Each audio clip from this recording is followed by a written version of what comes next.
What would you do if the person sharing your bed was counting down the days until you died? My husband gave me vitamins every morning. He said they were for my bones. But I'm a surgeon. I know what poison smells like. For 3 weeks, I pretended to swallow those pills while secretly saving them as evidence. He thought I was declining. He thought I was confused. He had no idea I was building a case that would destroy him.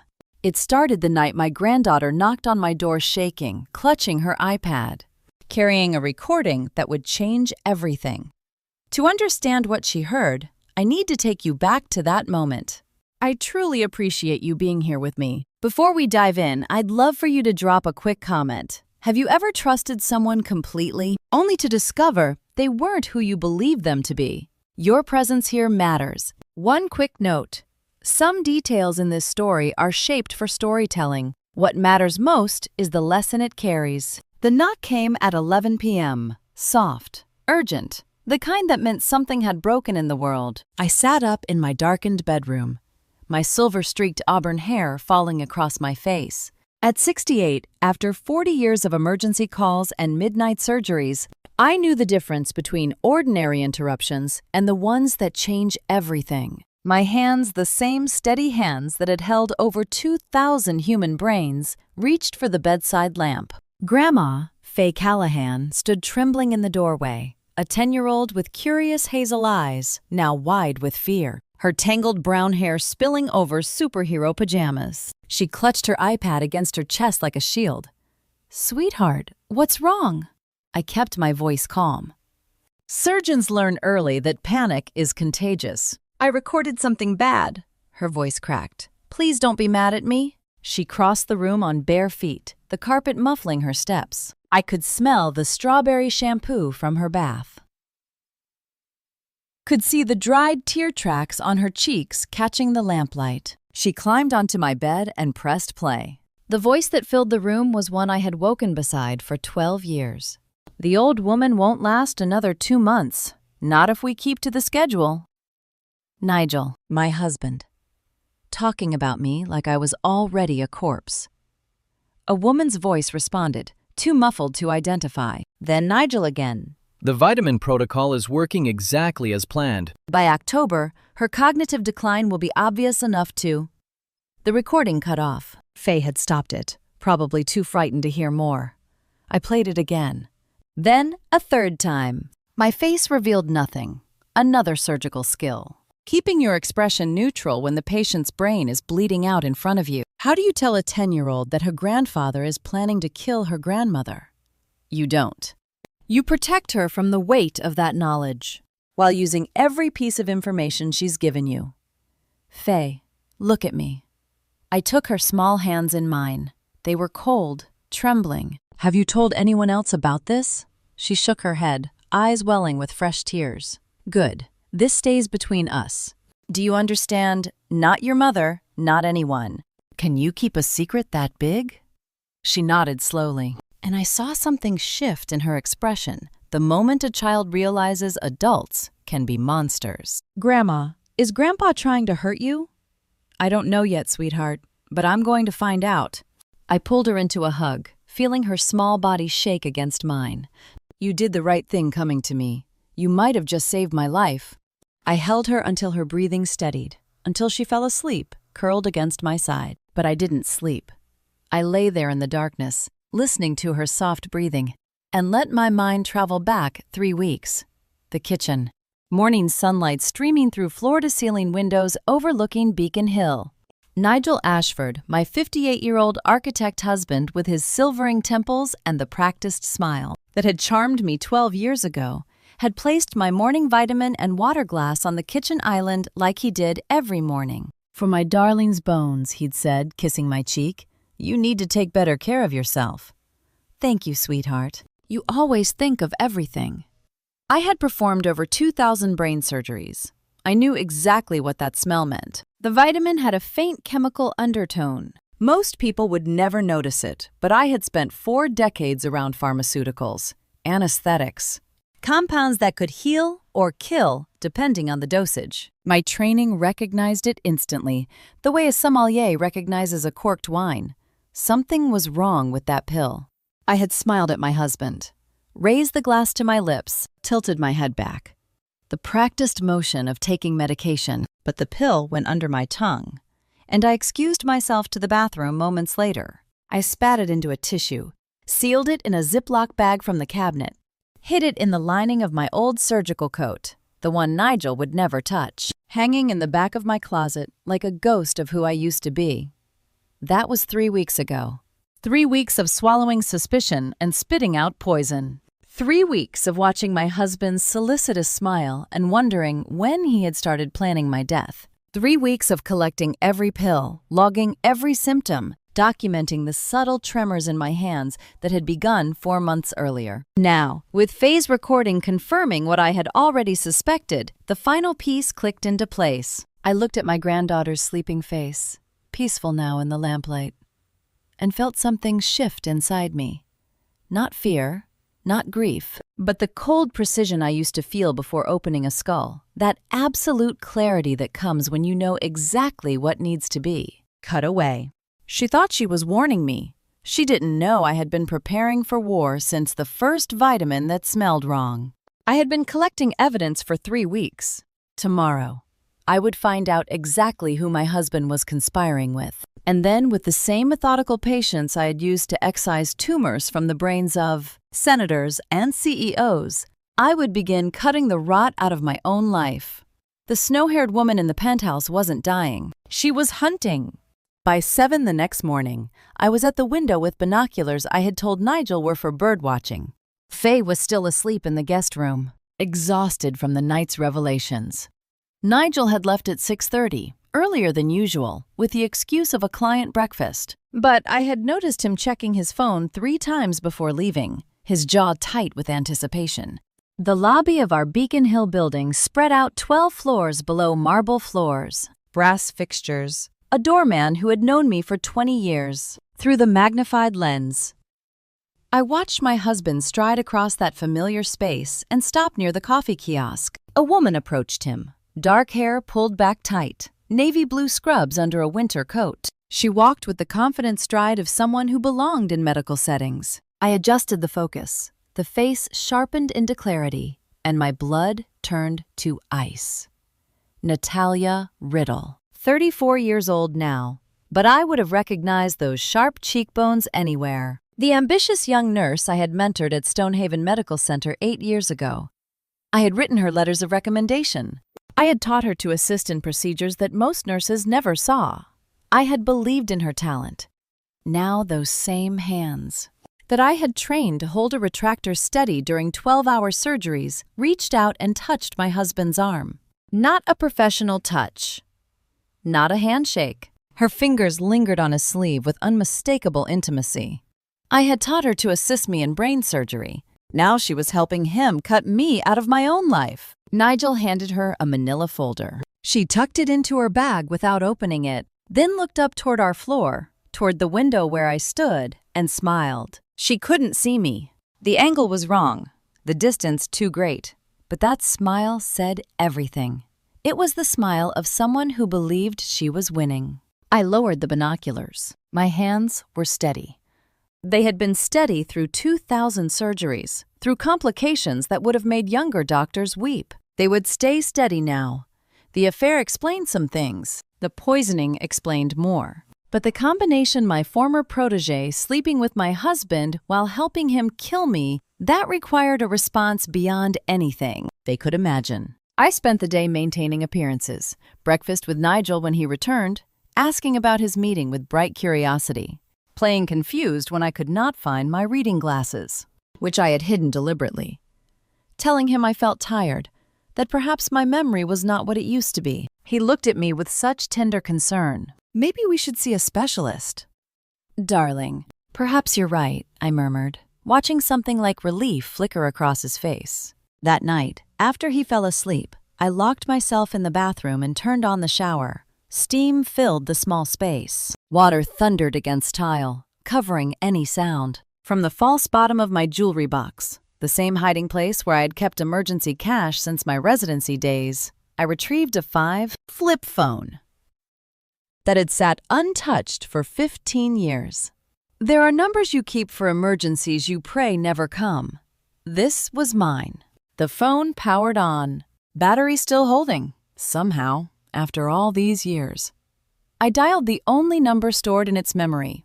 2 rings. Then, a voice I had not heard since a Harvard reunion 5 years ago. This line is supposed to be dead.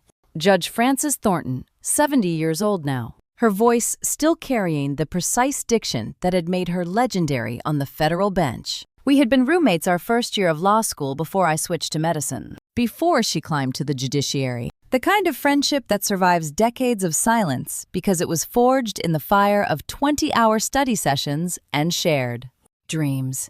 It's been 15 years. Frances, I need help.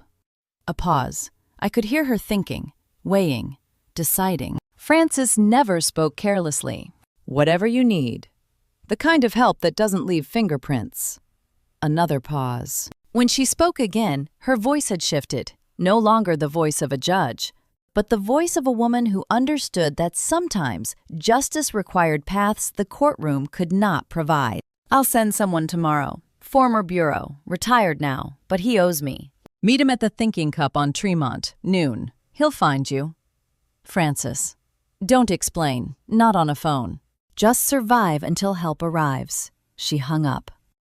A federal judge, a flip phone hidden for 15 years, and a husband who had no idea what he had awakened. I turned off the shower and wiped steam from the bathroom mirror. The face looking back at me seemed like a stranger, harder than the woman who had smiled at Nigel over breakfast. Older than the mentor who had believed in Natalia Riddle's potential. But the eyes were steady, clear, ready.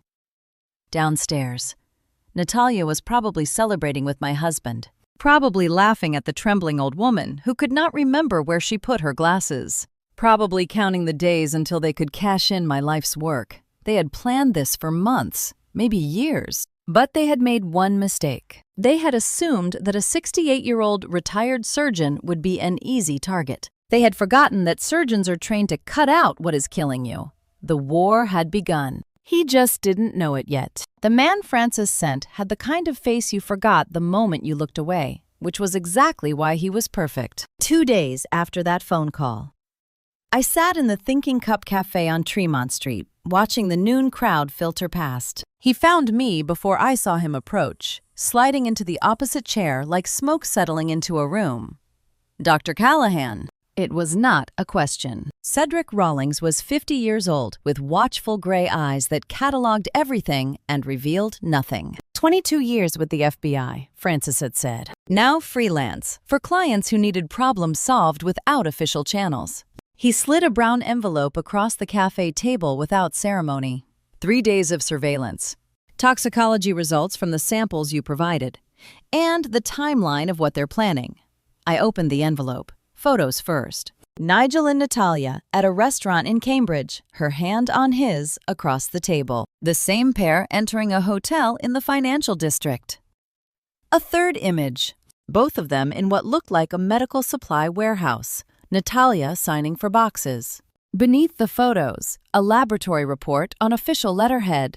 Metoprolol succinate at 4 times the therapeutic dose, Cedric said quietly, combined with digoxin. Whoever designed this cocktail has medical training. The compounds work synergistically. The beta blocker slows your heart, while the digoxin disrupts its rhythm. Within 90 days, maybe less, it would present as natural cardiac arrest. I know. My voice was steady. I trained her. 60 days. I had performed surgeries that lasted longer than the time I had left to live. Cedric's expression didn't change. You understand what this means. This isn't passion or opportunity. This is premeditated murder with a medical professional's precision. Every dose calibrated, every symptom predicted. I looked at the laboratory numbers, the careful documentation of exactly how much poison was in each pill I had pretended to swallow. For weeks. The coffee in my cup had gone cold. I could not taste it anyway. What else? He pulled another document from his jacket. Emails between your husband and someone at Meridian Pharmaceuticals. They've been discussing patent acquisition specifically. Surgical instrumentation patents held by a trust in your name. They reference a timeline that coincides with your projected incapacity. Incapacity, I repeated. Their word. The emails suggest they're planning to have you declared mentally incompetent before— He paused. Before the cardiac event. That way the asset transfer appears legitimate. Grieving widower managing his declining wife's affairs. I closed the envelope. My hands were still steady. The training never left you. What do you recommend? Gather more evidence. Don't confront. Don't change your behavior. Let them believe their plan is working. He leaned forward slightly. And find out who else is involved. A scheme this sophisticated doesn't run on two people. I paid for both coffees and left Cedric in the cafe. The September sun felt wrong on my skin. Too bright for what I now knew with certainty. My husband of 12 years was not just having an affair. He was executing a carefully planned murder designed to look natural. Time to maximize his inheritance of everything I had built. How do you mourn a marriage that is trying to kill you? Back at the penthouse, Nigel was at his architecture firm and would not return until evening. I sorted through the mail that had accumulated during my surveillance. Bills, catalogs, a late birthday card from Roland. Roland Emerson, 65 years old. My colleague at Stonehaven Medical Center for 4 decades. We had stood side by side through surgeries that lasted 16 hours. He had held retractors while I removed tumors the size of golf balls from patients everyone else had given up on. His handwriting on the envelope was the same precise scrawl I had read on thousands of surgical notes. I opened the card. A generic message about wisdom and age. But tucked inside was a handwritten note on personal stationery. I saw your husband at a place he shouldn't be. Garrison & Webb, the IP firm downtown. He was carrying files with your name on the tabs. Meet me at the usual spot. This week. R. Garrison & Webb. I knew the name. Every surgeon with patents knew the name. They did not handle simple divorces. They did not handle estate planning or prenuptial agreements. Garrison & Webb specialized in one thing: intellectual property disputes during marital dissolution. They were the firm corporations hired when they wanted to prove that a spouse's patents actually belonged to the company or to the other spouse. Not just my life, my legacy. 40 years of surgical innovations, and he wanted to steal all of it. I sat down heavily on the leather sofa that Nigel had chosen. The same sofa where we had celebrated our 5th anniversary. The same cushions where I had fallen asleep in his arms 100 times, trusting him completely. $35 million. That was what my patent portfolio was worth, according to the last valuation. Surgical instruments I had designed, techniques I had pioneered. The accumulated brilliance of a career that had saved thousands of lives. Nigel was not just planning to kill me. He was planning to erase me, to take my work, my money, my legacy, and leave nothing behind but a death certificate citing natural causes. I stared at Roland's familiar handwriting until the afternoon light shifted across the room. Tomorrow, I would test the one person I still believed I could trust, my daughter. Before I could trust my daughter with the truth, I needed to know if my husband had already poisoned her mind. The knowledge of Nigel's complete plan, murder, and theft, woven together like a surgical suture, burned in my chest as I placed the video. Call. If he had turned Ramona against me, I would be fighting alone. If he had not, I would have an ally with legal expertise I desperately needed. Ramona Callahan appeared on my screen looking exhausted. My 42-year-old daughter had inherited my sharp cheekbones, but none of my composure. Her eyes carried the weight of her own divorce proceedings, the kind of tiredness that came from fighting battles on 2 fronts. She practiced family law in Providence, specializing in protecting women from exactly the kind of man I had married. Mom, you look pale. Are you sleeping? I've been thinking about my finances, I said, keeping my voice deliberately vague. Maybe I should let Nigel handle more of the investments. He keeps offering. The reaction was immediate. Ramona's face hardened. Mom, don't do that. He called me last week about protecting your assets. I didn't like how he said it. My heart stopped. What exactly did he say? That you were forgetting things. That he was worried about your judgment. She leaned closer to the camera. Mom, you don't forget anything. You never have. You remembered every patient's name for 40 years. Something is wrong, and it's not you. My daughter saw through him when I could not. The shame of that burned worse than the poison in my blood. Ramona, I need you to trust me. Don't respond to anything Nigel sends you. Don't sign anything. And when I call you again soon, be ready to listen to things. That will be hard to hear. Mom, what's happening? Not yet, but soon. I love you. I ended the call before she could press further. One ally confirmed. One piece of the puzzle secured. 2 hours later. I sat across from Roland at our usual cafe. He looked older then. When I had last seen him at the hospital's retirement dinner, the same 65-year-old neurosurgeon who had been my partner through thousands of procedures, but grayer now, more tired. The situation is worse than I thought, he said without preamble. Meridian Pharmaceuticals has been circling Stonehaven's board for months. They want your patent portfolio, the surgical instruments, the imaging techniques, all of it. And the connection to Nigel? Their contact person was introduced by Natalia Riddle. She's been positioning herself as a liaison between the board and outside interests. Roland's voice dropped. Irene, if you die or are declared incompetent, Nigel inherits patent rights under Massachusetts marriage law. He can sell directly to Meridian. $40 million. That was what erasing 40 years of my work was worth to them. They've been planning this for months, I said. Maybe longer. At least 6 months based on board meeting records. Roland reached across the table and gripped my hand. What do you need from me? Right now, just your silence. And if something happens to me, if I disappear or die suddenly, you contact Judge Frances Thornton. Her number is in my desk at home, hidden in my old surgical coat. He nodded slowly. I always knew you were the smartest surgeon in the building. I never knew you were the most dangerous. Neither did I said, until someone tried to kill me. That evening, Nigel came home with a briefcase full of papers and a smile that did not reach his eyes. Darling, I've been thinking about our future, he said, spreading documents across the dining table. With your health concerns, we should update your advance directive, just in case. I looked at the papers. Healthcare proxy giving him complete medical authority. Power of attorney for all financial decisions. Everything he needed to declare me incompetent and take control. Of course, sweetheart. I picked up his pen. You always think of everything. A surgeon's hands never shake. Not during the cut, not during the swap. I signed where he indicated. Then I asked him to pour me water. My hands felt weak, I said. So confused lately. He turned toward the kitchen. 30 seconds of his back to the table. 30 seconds was all I needed. The documents I had prepared the night before notarized criminal complaint affidavits detailing attempted murder and corporate espionage slid out from under my sleeve. His papers slid into my cardigan. The swap was complete before he finished filling the glass. Here you are, darling. He handed me the water with a tender smile. Thank you, I returned the smile. I feel so much better knowing you're taking care of things. Nigel tucked the papers into his briefcase with the satisfaction of a man who believed he had just secured my death warrant.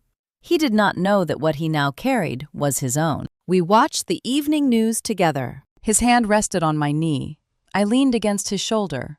Both of us smiling, both of us lying. Outside the window, the Boston skyline glittered with a million lights, a million people living their ordinary lives, unaware that in one Beacon Hill penthouse, a husband was planning murder and a wife was planning war. Tomorrow, the toxicology would confirm the timeline.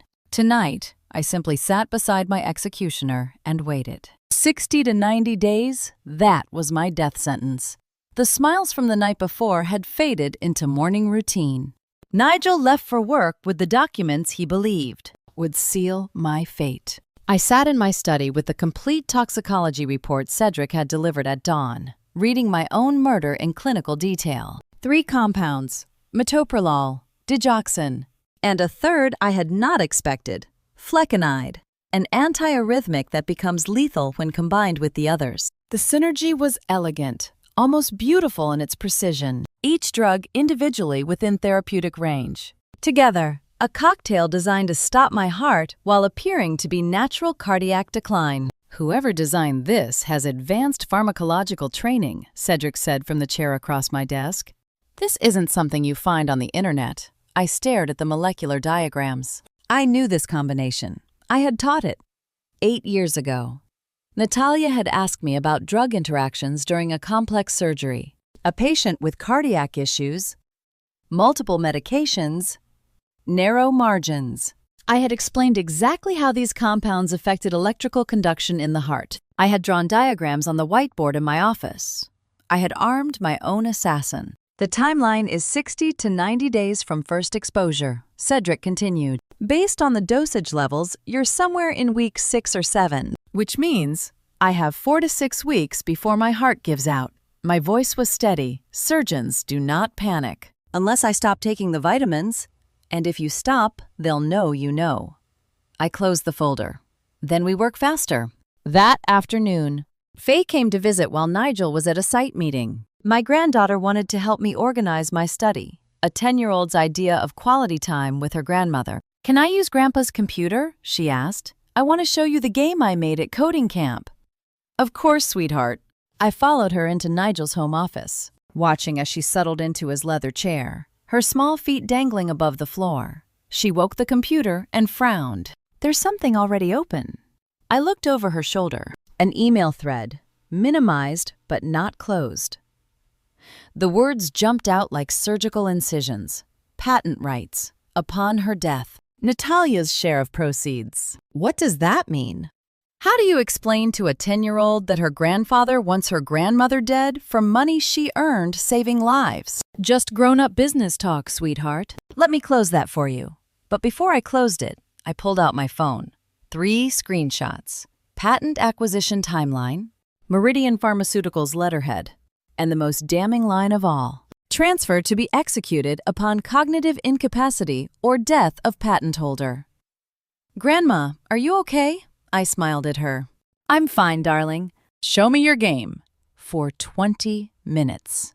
I watched her navigate a pixelated world she had created, pretending my heart was not breaking. She had no idea what she had found. She never would, if I could help it. When Nigel's car pulled into the garage below, I redirected her to the kitchen with promises of chocolate chip cookies. The evidence was secure in my phone. Another piece of the case. That evening, Natalia arrived for her scheduled visit. She had been coming twice weekly since my symptoms began.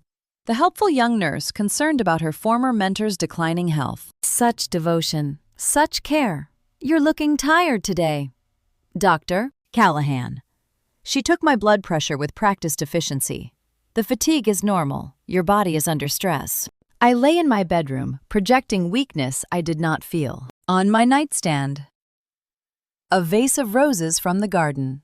Hidden among the stems, a surgical dictation microphone, the same model I had used for thousands of operative reports over 4 decades. 30 years recording surgical procedures taught me one thing. Always document before you cut. Not much longer now, Natalia murmured, checking my pulse. You should rest while you can.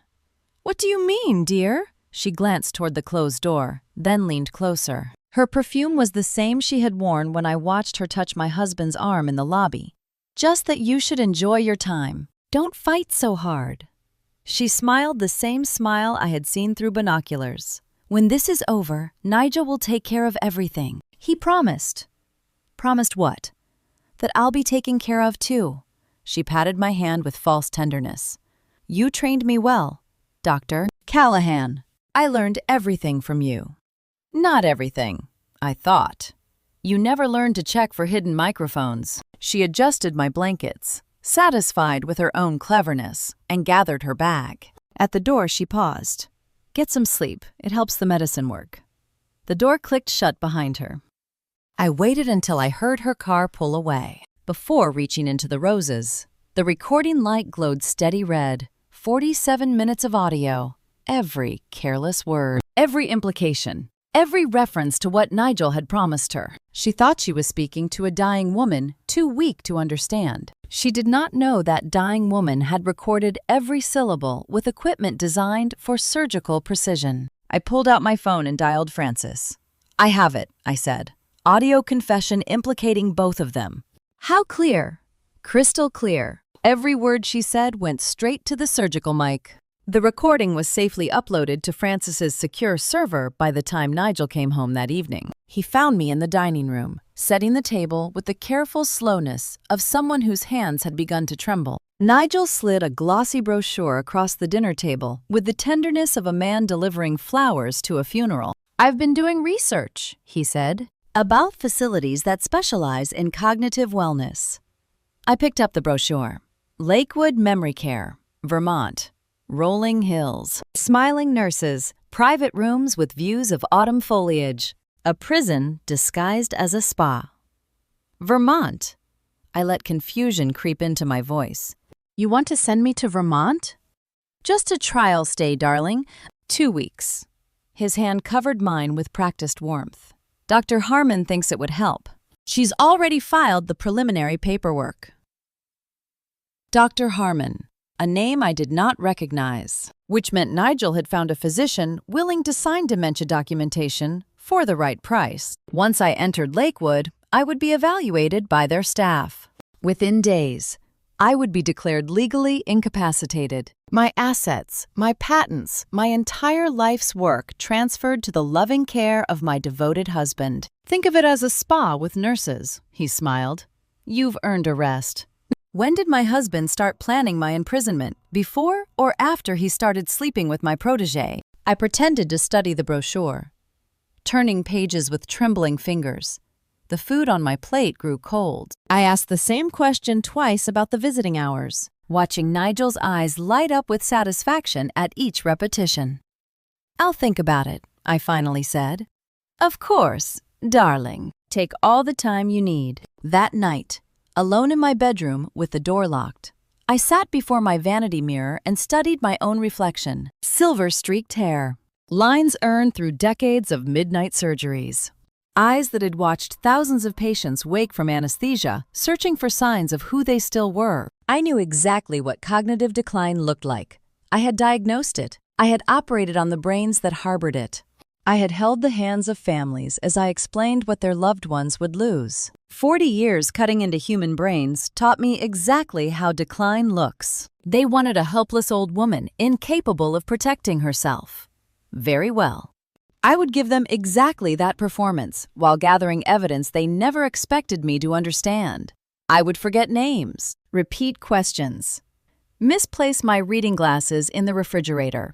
The more convincing my decline, the more carelessly they would speak around me, the more documents they would leave visible, the more they would reveal their timeline. I had spent my career cutting tumors from skulls. Now I would excise the rot from my own life. My phone buzzed. Ramona. I answered on the second ring, keeping my voice neutral until I confirmed Nigel was not nearby. His snoring echoed faintly from the master bedroom down the hall. "Mom, what is going on?" Ramona's voice was sharp with alarm. "Dad just called me asking to sign power of attorney documents. He said you're having episodes. Close your office door." A pause. The click of a lock. "It's closed."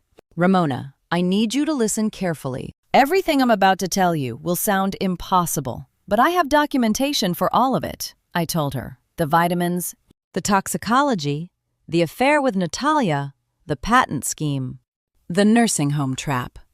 The recording I had captured just hours earlier. Silence on the other end.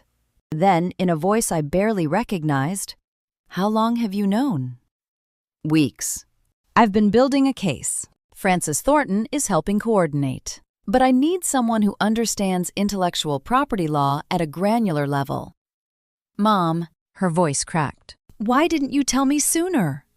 Every mother prays her daughter never has to save her. I was about to ask mine to help me destroy her stepfather, because I needed to know you weren't compromised. When I suggested letting Nigel manage my finances last week, that was a test, not a question. Yes, you passed. Your instincts rejected him before I ever said a word. Another long pause. When Ramona spoke again, her voice had shifted. No longer my worried daughter. Now the divorce attorney who had built her career protecting women from predatory husbands. Walk me through the evidence chain. Every document, every recording, every timestamp. For 30 minutes, I outlined everything while Ramona took notes. She asked precise questions, the kind of questions that told me she was already building the legal architecture for what came next. The nursing home is the trigger, she said finally. Once you're admitted, they file for guardianship. You need to appear compliant while we prepare the counterstrike. That's exactly what I intend. Play confused. Sign what he puts in front of you. I'll prepare substitute documents, like you did before. Let him think he's winning. And you? Her voice hardened into the tone she used in depositions. The voice that had won 7-figure settlements for clients whose husbands had tried to steal their futures. Mom, I'm catching the first flight to Boston. The divorce lawyer was coming home, not for reconciliation, for war. I kept my breathing slow and shallow while my husband planned my murder 3 feet away. Ramona had landed that morning, but she was meeting with a Boston colleague to establish local counsel credentials. Nigel believed she was here for sisterly support during my decline. He had no idea his stepdaughter was building the legal framework for his destruction. That evening, I lay on the living room sofa with a blanket pulled to my chin, eyes closed, the picture of exhausted illness. Nigel and Natalia sat at the dining table behind me, speaking in the low tones of conspirators who believed themselves alone. Lakewood psychiatrist signed the evaluation yesterday, Nigel said. Dr. Harmon's recommendation carries weight. The admission paperwork is ready. And once she's in? Natalia's voice was eager. 60 days after admission, she's declared legally incompetent. Then we file for guardianship. By January, I control everything. I heard papers shuffling, the clink of wine glasses. The patent portfolio alone is worth $12 million to Meridian. Natalia continued. They've already drawn up the acquisition terms. Once I have power of attorney, I sign, clean and legal. $12 million. That was what my life's work was worth to my husband, and what my death would cost. The surgical microphone pinned inside my collar recorded every word. The same model I had used for thousands of operative reports now captured the operation they planned to perform on my entire existence. They discussed the timeline in detail. The nursing home admission scheduled for next week. The gradual reduction of my medication access. The paperwork trail documenting my cognitive decline. Paperwork that would be used to justify stripping me of every right I possessed. When they finally retired to the master bedroom together, I lay motionless for another 30 minutes. Then I retrieved the recorder and texted Ramona the location of the audio file. The next afternoon, with Nigel at a client meeting and Natalia presumably preparing for her next performance of devoted care, Ramona and I spread everything across the dining table. Vitamin bottles, toxicology reports, surveillance photographs, patent acquisition emails, the document swap evidence. And now, recordings of the conspirators discussing their complete plan in explicit detail. Faye wandered in from the guest room where she had been staying. "What are you doing, Grandma?" "Faye, sweetie, go draw in your room." Ramona's voice was gentle but firm. Grown-up talk. My granddaughter drew rainbows in the next room while we planned to destroy her grandfather. This is premeditated. Ramona studied the toxicology report with the focused intensity she brought to depositions. Criminal conspiracy, attempted murder, securities fraud through the shell company, Medicare fraud if they're billing for legitimate nursing care. Can we prove it? She looked up, and I saw something fierce in her eyes. The same expression I used to see in the mirror before difficult surgeries. Mom, I've won cases with half this evidence. With what you've gathered, they're going to prison. We worked through the afternoon, organizing evidence chains and legal strategies. Ramona would coordinate with Francis on the federal aspects, while building the civil case. The timing had to be precise. We needed to strike before Nigel could execute his nursing home plan. But after we had gathered every possible piece of evidence. One more recording, I said. Something undeniable. Something that proves intent beyond any reasonable doubt. The opportunity came that evening. Ramona left to meet Francis at a secure location. Nigel was at an Architecture Association dinner. Natalia arrived for her scheduled nursing visit, finding me alone and apparently unconscious on the bedroom chaise. The microphone was already recording. She checked my pulse. adjusted the blanket. Then she leaned close. So close, I could smell her perfume. The same scent that had filled my nostrils when I watched her touch my husband through binoculars. Just let go. Dr. Callahan. Her whisper was almost tender. You've lived a good life, a brilliant career. There's no shame in accepting the end. I kept my breathing shallow, my eyes closed. Stop fighting.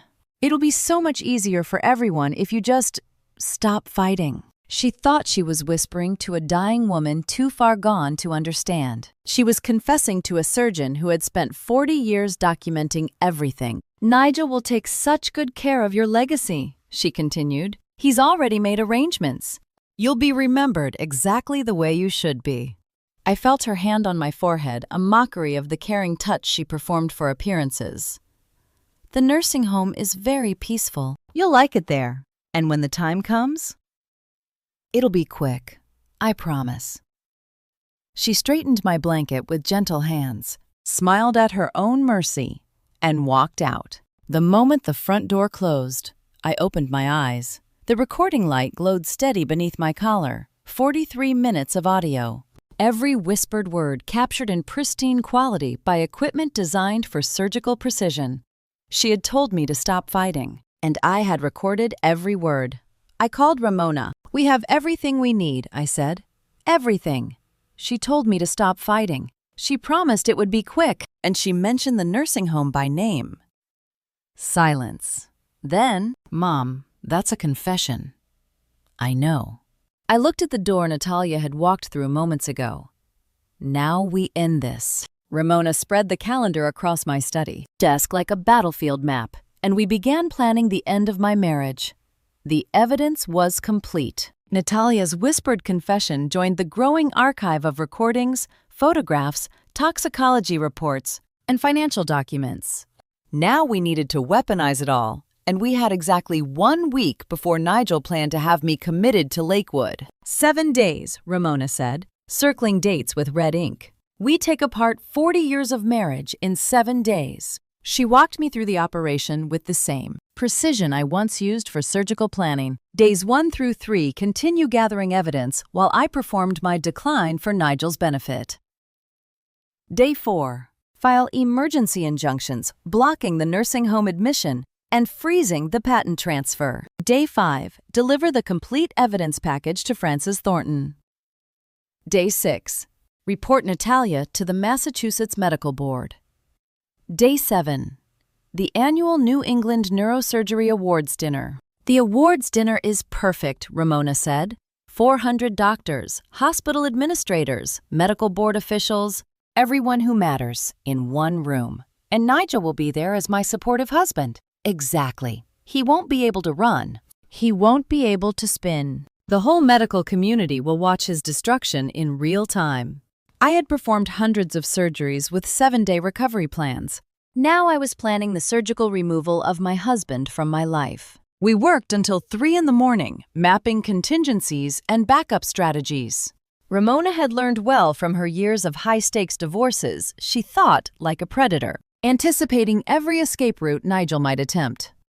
He'll try to cut off your resources, she warned. The first thing abusers do is control the money.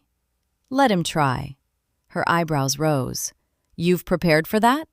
A month ago, I opened 3 accounts in my maiden name at banks Nigel has never used. Emergency funds, enough to cover legal fees, and living expenses for 6 months. Ramona stared at me for a long moment, then laughed, a sound of genuine admiration. Mom, when did you become this person? When someone tried to kill me? The next morning, Nigel's trap sprung exactly as Ramona had predicted. I was making coffee when my phone buzzed with bank notifications. All joint accounts frozen pending competency evaluation. Nigel appeared in the kitchen doorway, his face arranged in an expression of sympathetic concern. Darling, I have some difficult news. He sat across from me at the breakfast table. The bank called. Your accounts have been frozen pending medical review. Frozen? I let confusion creep into my voice. What does that mean? It means we need to sort out your health situation before you can access the funds. His hand covered mine with false tenderness. Don't worry. I'll take care of everything. Did he really think a woman who had managed a $400 million hospital budget would not know how to protect her own money? But how will I pay for things? I asked, my voice trembling with manufactured fear. I have access to our household accounts. Anything you need, just ask me. His smile was the smile of a man who believed he had finally cornered his prey. You can't hire lawyers with frozen assets, darling. Best to just focus on your health. I stared at my coffee cup, letting him see the defeated old woman he expected. I suppose you're right, I murmured. He patted my hand and left for work, satisfied that his financial noose had tightened perfectly. The moment his car pulled out of the garage, I called Ramona. He froze the accounts. Expected. The backup accounts. Untouched. He doesn't even know they exist. Good. Let him think he's winning. The more confident he is, the less careful he'll be. I hung up and walked to my study, where the evidence files waited in their locked cabinet. 3 accounts in my maiden name. 3 accounts that Nigel's forensic accountants would never find, because they predated our marriage by 47 years. 3 accounts opened when I was Dr. Irene Sullivan, a 21-year-old medical student who had learned early that women in medicine needed their own resources. I had been preparing for betrayal my entire adult life. I just never expected it to come from my own bed. That evening, Nigel returned home triumphant. He brought flowers, roses, my favorite. The gesture of a loving husband supporting his declining wife. He cooked dinner himself, a rare occurrence, filling the penthouse with the scent of garlic and herbs. To your health, darling. He raised his wine glass. I touched my glass to his. The crystal rang like a bell. To health, I agreed. We ate in companionable silence, 2 people sharing a meal. 2 people hiding murder behind pleasant smiles.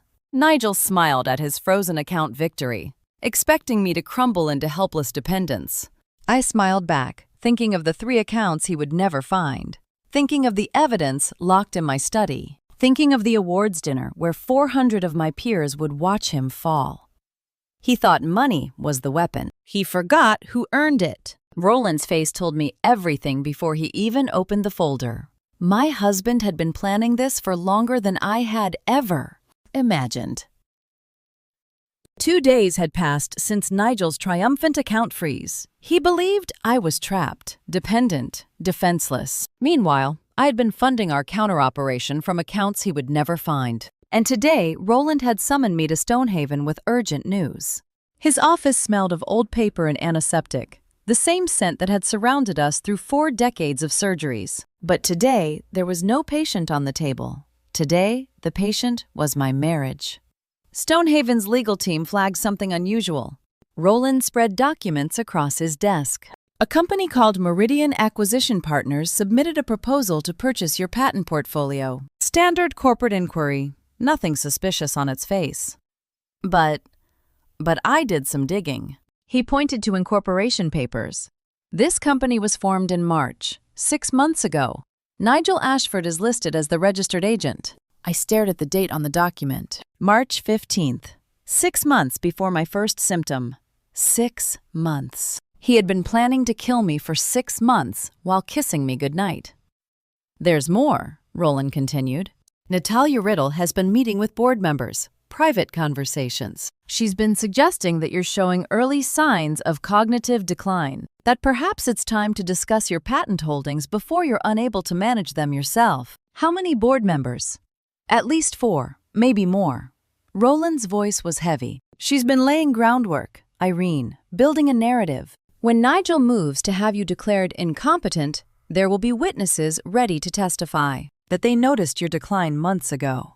The sophistication of the conspiracy took my breath away. This was not a crime of passion or opportunity. This was architecture carefully designed, precisely executed, with redundant systems and backup plans. My husband, the architect, building my tomb. He planned your death before you even felt sick, Roland said quietly. The poisoning was just one part of a larger structure. I gathered the documents. Thank you, Roland. This is exactly what we needed.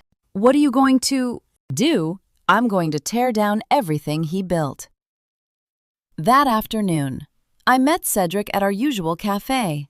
He arrived carrying a leather briefcase that looked too heavy for casual business. Everything's here.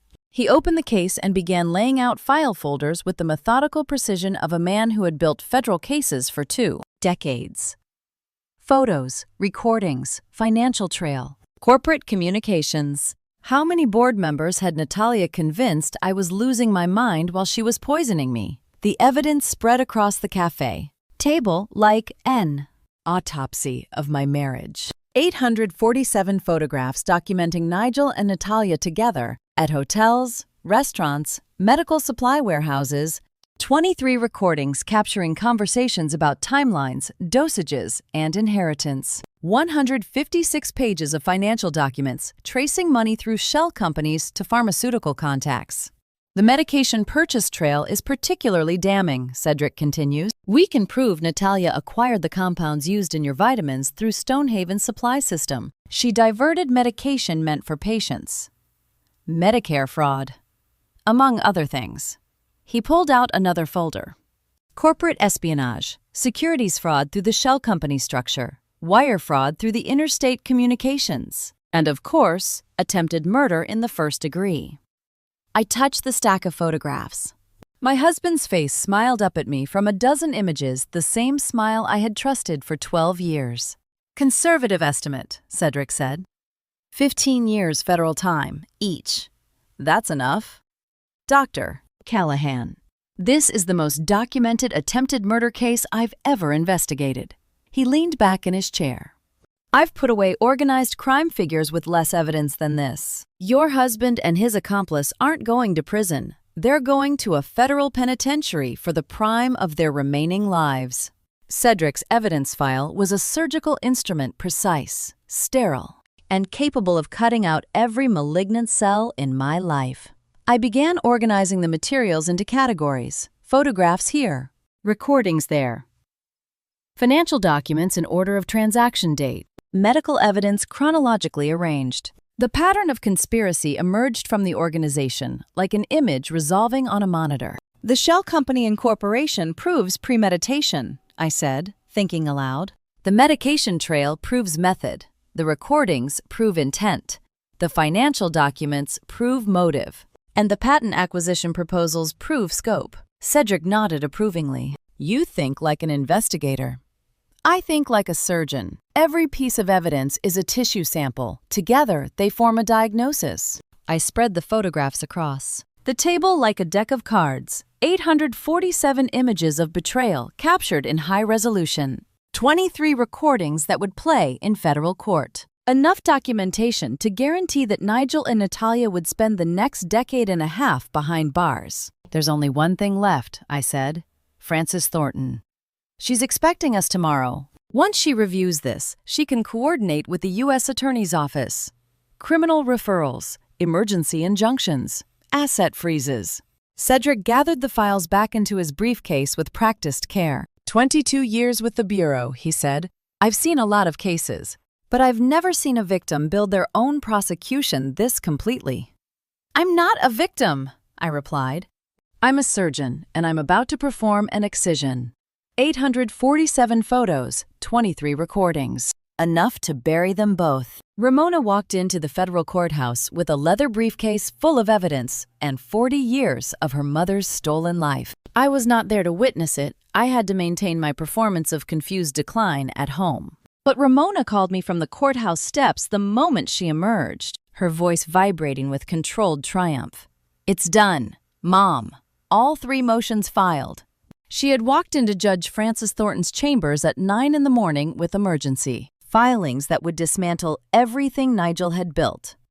3 motions filed simultaneously. Emergency injunction blocking any patent transfer. Motion to dismiss the cognitive decline claims. Supported by 3 independent psychiatric evaluations I had quietly obtained over the past week. And the criminal complaint, premeditated attempted murder, conspiracy, and fraud. Frances had reviewed the evidence with the same precision she brought to every case. 40 years on the federal bench had taught her to recognize solid documentation. and what Ramona presented was bulletproof. "Doctor, Callahan trained half the surgeons in this city," Francis had said, according to Ramona. "This evidence is comprehensive. More than comprehensive, it's devastating." 3 motions filed like 3 incisions, each one cutting deeper into Nigel's carefully constructed lies. "The injunction is granted," Francis ruled. "All accounts associated with Nigel Ashford and Meridian Acquisition Partners are frozen pending federal investigation, effective immediately." Ramona described how the court clerk's fingers had flown across the keyboard, entering the orders that would lock down everything Nigel thought he controlled. His investment accounts, his business holdings, the shell company assets, all of it frozen solid within the hour. "The criminal referral goes to the U.S. Attorney this afternoon," Ramona continued. "Francis is coordinating personally. She wants this handled at the highest level." "And Natalia?" "Medical board complaint filed simultaneously. Her nursing license suspension should come through by end of business today." I closed my eyes and let the relief wash over me. Weeks of terror. Weeks of careful evidence gathering. Weeks of performing weakness while building strength. All of it culminating in this morning's legal assault. Before I tell you what happened when Nigel came home, I need to ask, are you still with me? Comment your prediction. Did he realize immediately that I was behind this, or did he think it was random bad luck?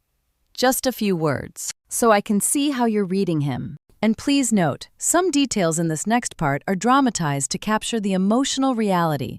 The lesson is what matters. That afternoon, I sat at the kitchen table eating oatmeal when Nigel burst through the front door. His face was gray. His hands were shaking. The confident architect who had kissed me goodbye that morning looked like a man who had just watched his house collapse. "Something's wrong." He pulled out his phone, scrolling frantically. "All my accounts, they're frozen. The bank says there's a federal hold." I looked up from my oatmeal with carefully crafted confusion. "Frozen. What does that mean, dear?" "It means I can't access anything." His voice cracked. "The shell company accounts, the investment portfolio, everything." Someone filed motions. Have you ever watched someone realize their entire life is about to end? It is quieter than you would think. No screaming, no throwing things. Just a slow, dawning horror spreading across familiar features. "Irene." He stared at me. "Did you?" No, you couldn't have." I spooned more oatmeal into my mouth. "Couldn't have what, sweetheart? I've been here all morning. You know I don't understand those financial things anymore." His phone rang. He grabbed it desperately. "What do you mean the FBI called?" His voice rose. "What federal investigation?" I texted Ramona under the table. One word: delicious. The phone calls kept coming. His lawyer, his broker, the registered agent for the shell company. Each conversation more frantic than the last. I watched him pace the kitchen. Watched the sweat form on his brow. Watched 12 years of careful planning crumble around him. "This has to be a mistake," he kept saying. "This has to be a mistake." It was not a mistake. It was precision. I had spent my career performing surgeries that required absolute accuracy. 1 millimeter off and the patient dies or loses function. Forever. Now I was watching the same precision applied to the destruction of the man who had tried to kill me. 23 years of marriage, and I had never seen him afraid. Now I could not look away. "The patent injunction," he muttered, reading from his phone. "Emergency freeze on all Meridian acquisition accounts. Criminal referral to—" He stopped, looked at me. "Criminal referral. Is something wrong with your business?" "Dear," I let my voice quaver. "You look upset. Should I make you some tea?" His phone rang again. Another lawyer. Another panicked associate. Another piece of his empire crashing down. I finished my oatmeal and washed the bowl, listening to him scramble for explanations that did not exist. The confused old woman he had been poisoning for months stood at the sink, humming softly, while his world burned. Nigel's phone rang again. His lawyer, his broker, someone from Meridian. Each call, another nail in his coffin. The sound of his world ending had a rhythm to it. Ring, panic. Ring, desperation. Ring, collapse. I dried my hands and smiled at my husband. "More oatmeal, dear?" You look pale." Cedric's call came at 7 the next morning. Natalia's nursing license was suspended before she had finished her morning coffee. The rhythm of Nigel's collapsing world had continued through the night. Phone calls until midnight, pacing until 2. Finally, fitful sleep on the living room couch while I lay awake in our bed, listening to his restless breathing through the wall. Now another domino was falling. "License suspended effective immediately," Cedric reported. Massachusetts Medical Board cited medication tampering, unauthorized medical practice, and breach of patient confidentiality. Stonehaven's legal team moved fast. Security escorted her out of the building 20 minutes ago. And she was crying in the parking lot, kept saying she didn't understand what was happening. A pause. "The career you built for her, Dr. Callahan. Gone in a single morning." I stood at the kitchen window, watching the morning light spread across Beacon Hill. 8 years ago, I had written Natalia's recommendation letters. I had championed her for promotions. I had trusted her with the most vulnerable patients in neurosurgery, people whose brains I had opened, whose recoveries depended on careful nursing care. I had trained her, promoted her, trusted her with my patients, and she repaid me by helping my husband poison me. Now the license I had helped her earn was gone. The reputation I had helped build was destroyed. The career I had nurtured from its first fragile days was ashes. Thank you, Cedric. There's more. The federal prosecutor assigned to the case called Francis this morning. They're moving to indict within the week. Conspiracy to commit murder, corporate espionage, Medicare fraud for the diverted medications. Keep me informed. I hung up and made myself tea, letting the familiar ritual steady my hands. The scent of Earl Grey filled the kitchen, the same tea I had drunk every morning for 40 years. Some things remained constant, even when everything else burned. Nigel emerged from the living room around noon. He had not slept, had not shaved, had not changed from yesterday's wrinkled suit. The confident architect who had charmed me 12 years ago looked like a man emerging from wreckage.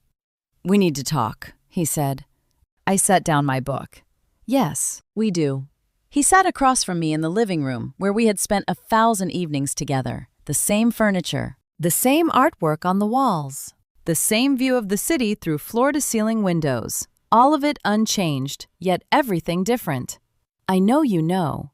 His voice was flat, defeated. "I don't know how you found out, but I know you're behind this. The injunctions, the account freezes, Natalia's license. Strange how small a man looks when he finally stops lying." "Tell me why," I said.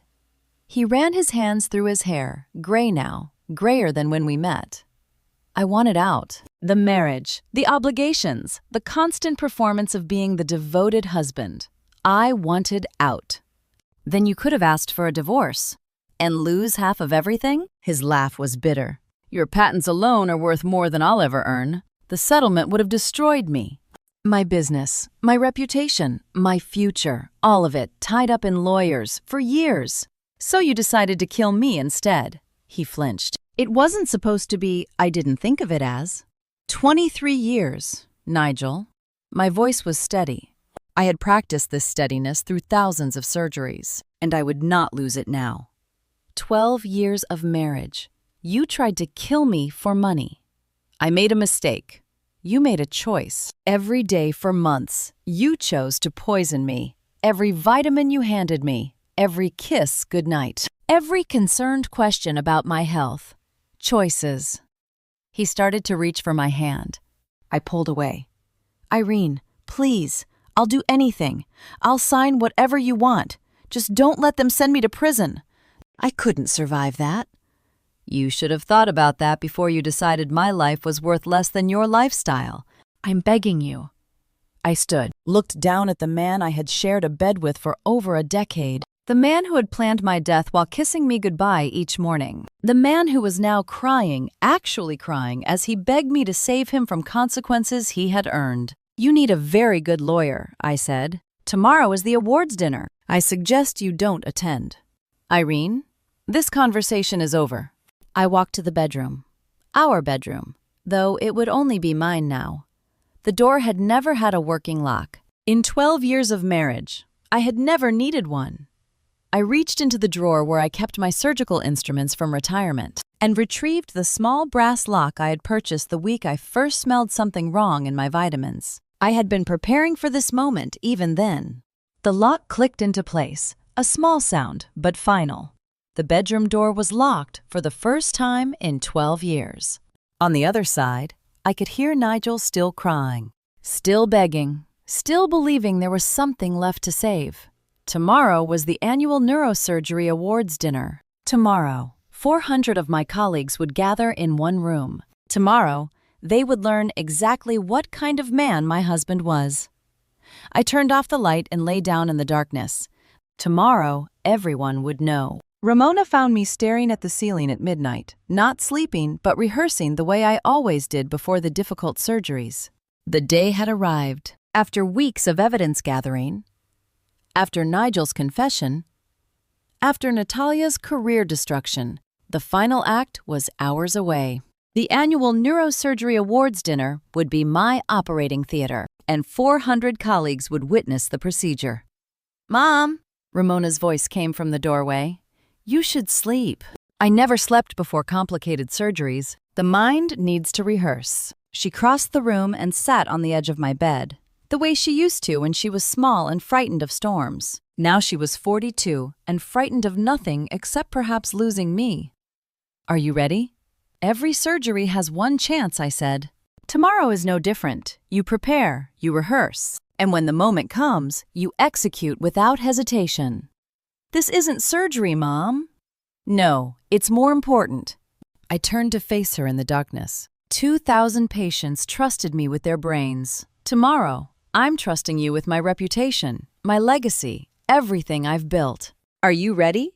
My daughter held my hand the way I had held hers when she was 5 and afraid of thunderstorms. "I've prepared the presentation," she said. "The recordings are cued. The photographs are organized chronologically. Francis has the criminal evidence ready to submit the moment you give the signal. And Nigel?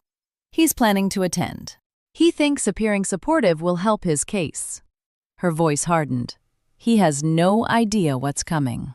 We sat in silence for a while, mother and daughter, hands clasped in the darkness. I thought about all the nights I had spent in hospital call rooms, preparing for surgeries that would determine whether someone lived or died. The stakes had never felt this personal.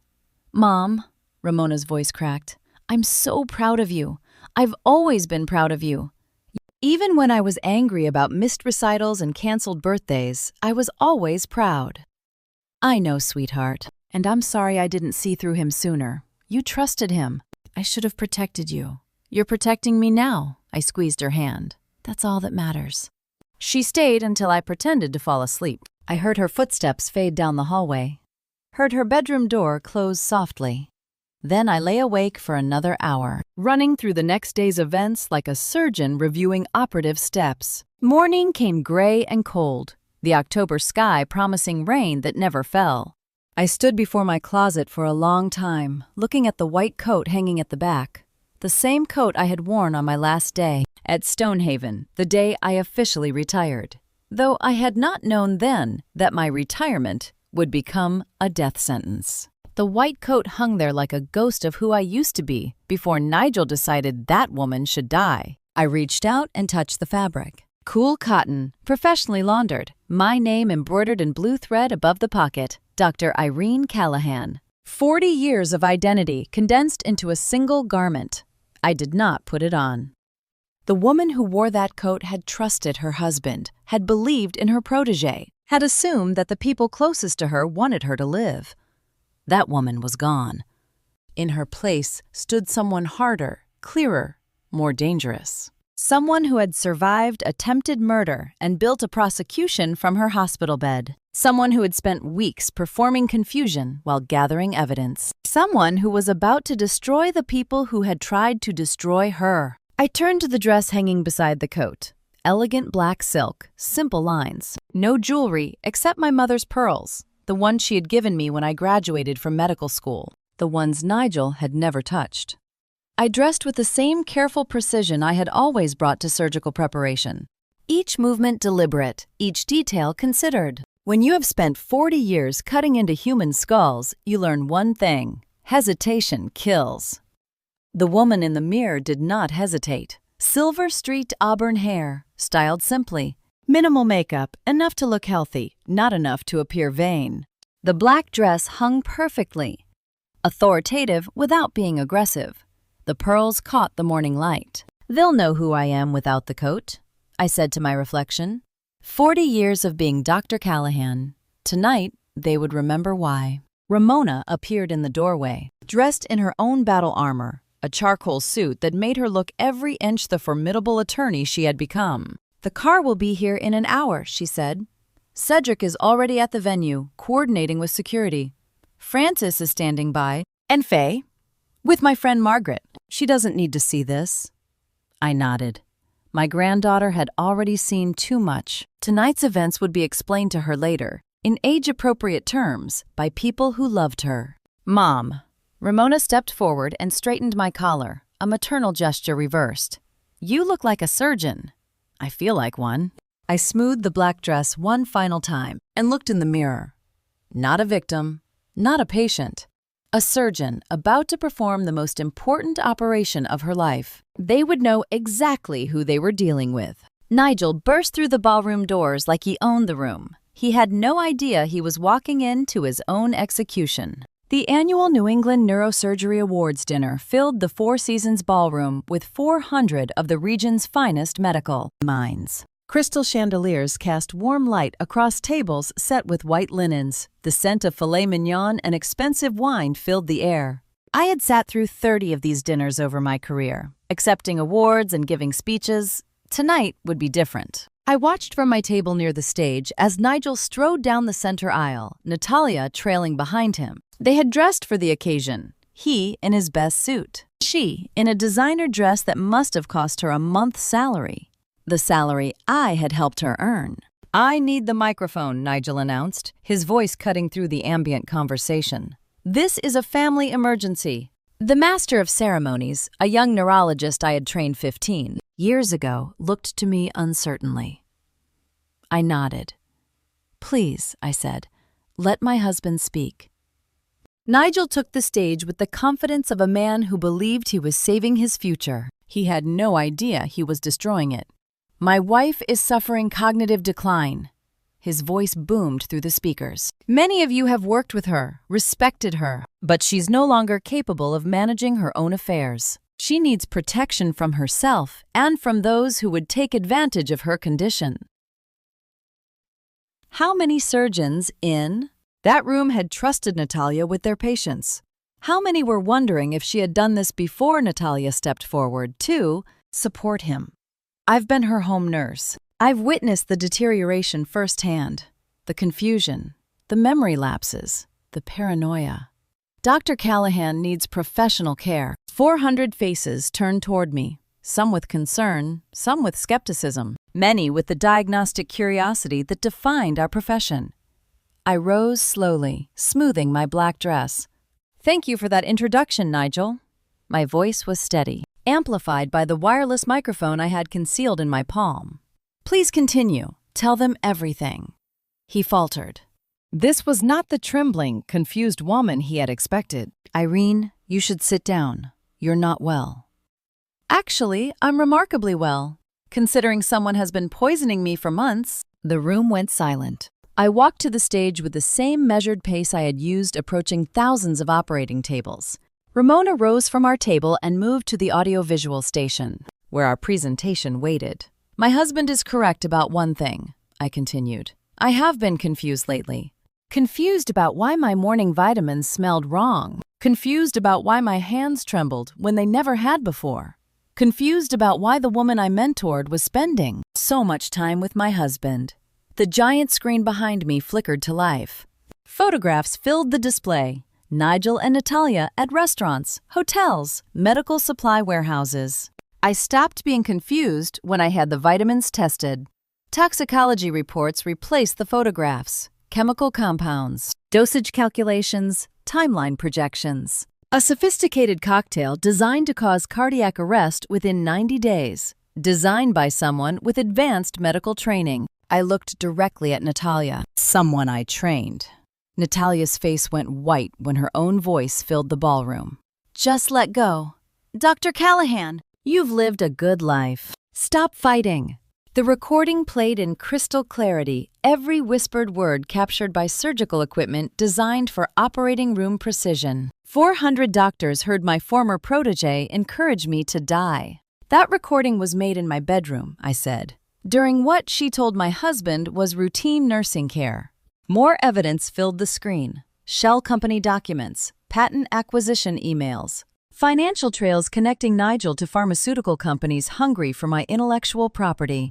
My husband didn't just want me dead. He wanted everything I'd built over 40 years. My patents, my royalties, my legacy. I turned to face the room, colleagues who had stood beside me through decades of surgeries, students I had trained, administrators who had supported my research. 400 colleagues, 40 years of service, and this is how my husband thanked me.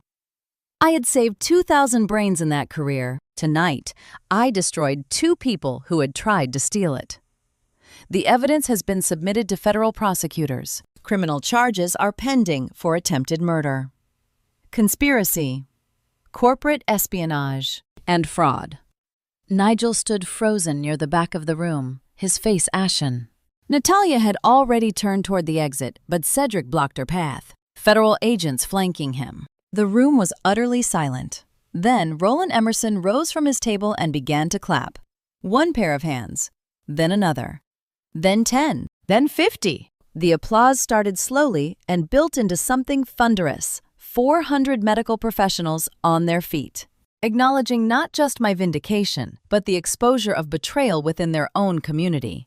They were not applauding me. They were applauding justice. I stood on that stage, surrounded by the sound of my colleagues' support, and watched my husband's face crumble. 12 years of marriage, months of careful murder, and it ended here, in this ballroom, with every person he had ever tried to impress watching his destruction. Nigel stood frozen at the back of the room, watching his reputation die with the same precision he had tried to kill me. 400 doctors applauded, not for me, for justice. The federal agents were waiting in the hallway before Nigel even reached the elevator. They had been there the whole time. The applause still echoed from the ballroom as I stepped into the corridor. Francis Thornton had coordinated everything: the timing of the exposure, the positioning of the agents, the simultaneous execution of arrest warrants. While I had been presenting evidence to 400 colleagues, the trap had already been closed. Nigel saw them first. 2 agents in dark suits, badges visible, hands moving to their belts. Nigel Ashford, Natalia Riddle, you're under arrest. Nigel spun toward me, his face contorted with desperation. Irene, please, this isn't what it looks like. It's exactly what it looks like, I said quietly. I documented everything. The handcuffs clicked around his wrists, the same hands that had placed poisoned vitamins on my breakfast counter every morning. Natalia tried to run, but Cedric was faster. Within seconds, both of them were restrained, their rights being read in the calm monotone of federal procedure. Ramona stood beside me, watching her stepfather being led away, the man who had attended her college graduation, who had helped her move into her first apartment, who had tried to murder her mother for money. Watching your stepfather handcuffed is not something a daughter should see. But Ramona had stopped being his daughter months ago. I placed my hand on her shoulder. She did not cry. Neither did I. It's over, she said. Almost. We returned to the penthouse after midnight, too exhausted for celebration, too hollow for grief. The kitchen light cast shadows across familiar surfaces, the same counters where Nigel had served my breakfast, the same island where I had pretended to swallow pills I knew were killing me. Ramona made tea while I sat at the table. Earl Grey. The scent filled the room, mixing with the silence. When did you know? She finally asked. When the vitamins smelled wrong. I wrapped my hands around the warm cup. 3 weeks before Faye recorded that phone call, my surgeon's nose caught what my heart refused to accept. Why didn't you tell me then? Because believing meant 12. Years were a lie. I looked at my daughter across the table. I needed certainty before I could admit the truth to myself. We sat in the kitchen, where I had first smelled that wrong vitamin, the room where my death was served with breakfast. "Mom, you won," Ramona's voice cracked. "Why does it feel like this?" "Because we didn't win anything. We survived. Surviving doesn't feel like victory. It feels like grief for who we thought people were." She reached across the table and held my hand. We sat there until the tea went cold. Two women learning how to breathe in a house that was finally safe. The next morning, the intercom buzzed at 7. I was alone.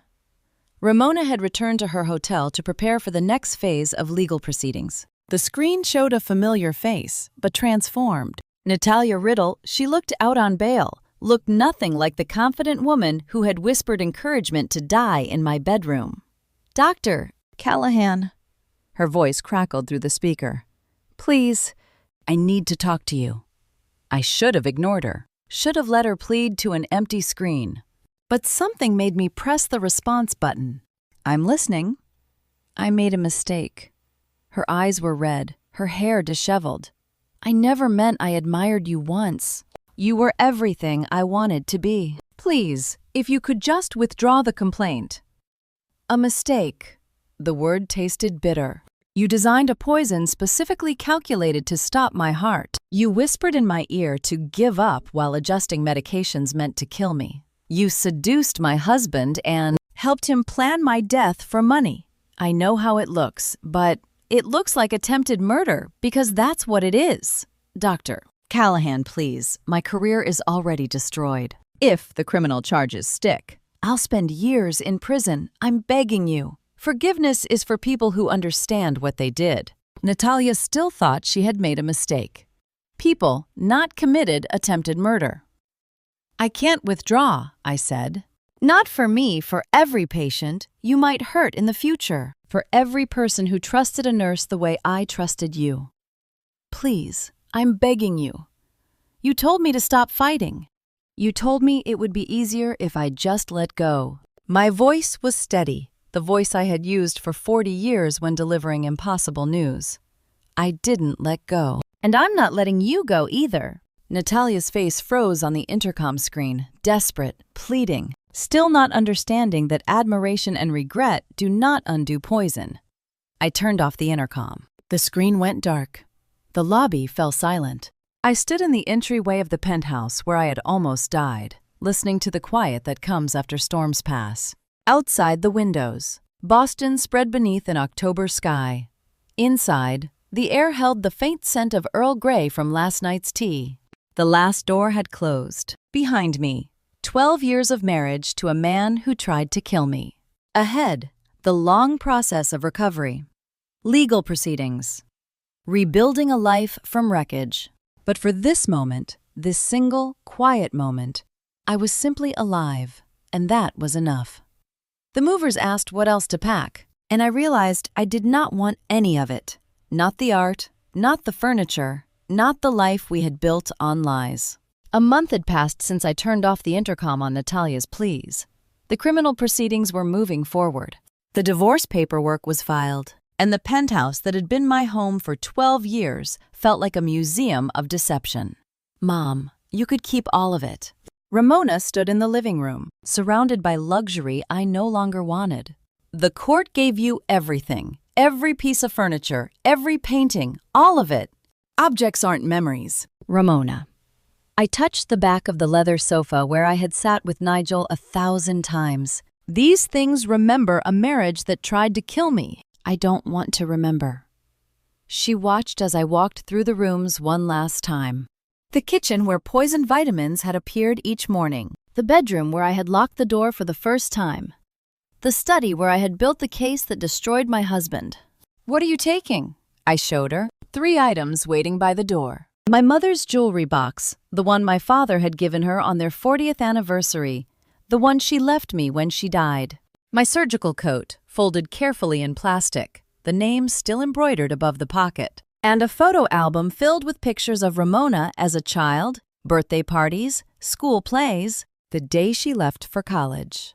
I carried out my surgical coat like a soldier carrying a flag, the last proof of who I had been, before Nigel tried to erase me. 40 years ago, I came to Boston with one suitcase, I said. I'm leaving with even less. Where will you go? There's a small apartment near Stonehaven. 2 bedrooms, a kitchen, a view of the park where I used to run before surgery mornings. I smiled at her. It's all I need. Ramona helped me carry the 3 items to the car. The movers would donate everything else or sell it, or burn it. I did not care. The penthouse could become someone else's home, someone else's life. I wanted none of it. The new apartment smelled of fresh paint and possibility. Small kitchen, simple furniture, windows that looked out on trees instead of the Boston skyline. No marble counters where betrayal had been served. No floor-to-ceiling windows where I had watched my husband meet his lover. Just space and quiet and the freedom to rebuild. 2 days later, Roland called and asked me to meet him at the Stonehaven Cafe. We had shared hundreds of coffees in that small space over 4 decades, celebrating successful surgeries, mourning patients we could not save, debating techniques and protocols that would shape the field. It was where we had sat, exhausted and triumphant, after our first successful brain tumor removal together. How many surgeons had sat in this cafe, dreaming of having their name on a wall? I had never been one of them until now. Roland was already waiting when I arrived, his coffee untouched, his face carrying an expression I did not recognize. The board met this morning, he said. About what? He reached into his jacket and pulled out a folder. Inside was an architectural rendering a new wing of the hospital, modern and gleaming, with a name inscribed above the entrance. The Irene Callahan Neurosurgery Suite. They voted unanimously, Roland said. Every board member, even the ones who had listened to Natalia's lies about your cognitive decline, they wanted to make a statement. I stared at the rendering. My name, etched in stone. My legacy, carved into the building where I had spent my career. Roland, I don't need my name on a wall. It's not about what you need. His voice was thick. It's about what you deserve. About making sure every surgeon who walks into that building knows what you survived, what you accomplished, who you are. Roland's eyes were wet. In 40 years of friendship, I had never seen him cry, not even when we lost patients on the table. Your name on the wall, he said. Not because you died, because you lived. I took the rendering and studied it more closely. The architectural lines. The modern design. The name that would remain long after I was gone, inspiring generations of surgeons who would never know me but would know my story. When does construction start? Spring. The dedication ceremony will be in a year, he smiled. They want you to give a speech. A speech about what? About resilience, about betrayal, about what it means to survive when the people closest to you want you dead. Roland reached across the table and squeezed my hand. About being a surgeon who never stopped fighting even when the tumor was in her own life. I finished my coffee in the cafe where my career had begun, holding the image of a building that would carry my name forever. Not for dying, for living. Outside the windows, November rain streaked the glass. Inside, the warmth of 40 years of friendship filled the small space. Tomorrow, there would be court dates and legal proceedings. Tomorrow, there would be conversations to have and healing to pursue. But today, my name would go on a wall, and that was enough. Ramona stood in my tiny new kitchen, holding a bottle of wine, and for a moment, I saw the toddler she had been when we first moved to Boston. The news about the neurosurgery suite had spread quickly, colleagues calling with congratulations, medical journals requesting interviews, the hospital publicist drafting announcement copy. But none of it mattered as much as this. My daughter in my kitchen. My granddaughter doing homework at the small table. 3 generations sharing space the way we had 30 years ago. Mom, I'm moving my practice to Boston. I set down the pasta pot. What? You need someone nearby. She uncorked the wine with practiced efficiency. And honestly, I need a fresh start. Providence holds too many memories of my own failed marriage. Ramona, your practice is portable. My clients will adjust, or I'll find new ones. You're not portable. She poured 2 glasses and handed me one. I almost lost you. I'm not taking that chance again. Faye looked up from her homework, her hazel eyes bright. Grandma, does this mean we can have sleepovers every week? It means we can have sleepovers whenever you want, sweetheart. She jumped from her chair and wrapped her arms around my waist. The same child who had knocked on my door at midnight to warn me her grandfather was planning murder. So much weight for such small shoulders. But she was resilient, the way children are when they are loved. Faye asked for seconds of pasta, and I realized this was the first meal in months where no one was pretending to be someone they were not. We ate together in the small kitchen, simple pasta, garlic bread, a salad I had made myself. No catered dinners. No expensive wine chosen to impress. Just food shared by people who loved each other, in a space that felt like home because it was honest. 30 years ago, I said, watching my daughter and granddaughter laugh over a shared joke. This kind of kitchen was all I could afford, a tiny apartment near the hospital. Sleepless nights. A toddler who needed more attention than I had time to give. You did fine, Mom. I survived. We survived. I touched my mother's jewelry box, now displayed on the small shelf by the window. And now this kitchen is all I want. 3 weeks later, we stood in federal courthouse as the civil proceedings reached their conclusion. The judge, a stern woman named Evelyn Hartwick, who had reviewed every document with meticulous attention, delivered her rulings in a monotone that belied their significance. Motion to dismiss the competency claims granted. The psychiatric evaluations confirmed Dr. Callahan is of sound mind. Motion to confirm patent portfolio as separate premarital property granted. Documentation establishes all intellectual property was developed prior to the marriage and maintained in a separate trust. Motion to freeze respondents' assets pending criminal proceedings granted. The courthouse marble felt cold under my feet. The same floor where I had walked in terrified months ago, now walked out vindicated. The pharmaceutical company has withdrawn from all acquisition negotiations. Ramona murmured beside me, reading from her phone. Meridian issued a statement distancing themselves from the conspiracy. Of course they did. We walked down the courthouse steps into December air that smelled of approaching snow. The Boston skyline stretched before us. The same city where I had arrived as a young medical student with nothing but ambition and a single suitcase. It's over, Mom. Ramona squeezed my hand. Everything you built is protected. Every patent, every royalty, everything. Not everything. I thought of the 12 years spent with Nigel. The trust I had placed in him. The mornings he had kissed me goodbye while feeding me poison. I lost time. I lost faith. I almost lost my life. But you didn't. No, I didn't. 12 years of marriage, 40 years of work, and in the end, the work won. Nigel's criminal trial was scheduled for spring. The federal prosecutor was confident the evidence we had gathered was overwhelming. Natalia had already pleaded guilty to lesser charges in exchange for testimony. She would serve 5 years. Her nursing career permanently destroyed. My husband would likely spend the rest of his productive years in federal prison. The architect who had designed beautiful buildings would grow old in a cell. Surrounded by walls he could not escape. I did not feel triumphant. I did not feel vindicated. I felt free. Ramona and I stopped at a small cafe near the courthouse, the same kind of establishment where Roland and I had shared decades of. Coffee and conversation. She ordered hot chocolate. I ordered Earl Grey. We sat by the window and watched the world go by. What now, Mom? Now I heal. Now I rest. Now I spend time with my granddaughter and watch my daughter build a new practice. I smiled at her. Now I live. She reached across the table and took my hand. I'm proud of you. I'm proud of us. Outside the window, snow began to fall on Boston, soft and white and clean, covering the city where I had built my career, lost my marriage, and reclaimed my life. 40 years of work protected, and I finally felt free. The snow fell on Lake Champlain like it had every January for 68 years of my life.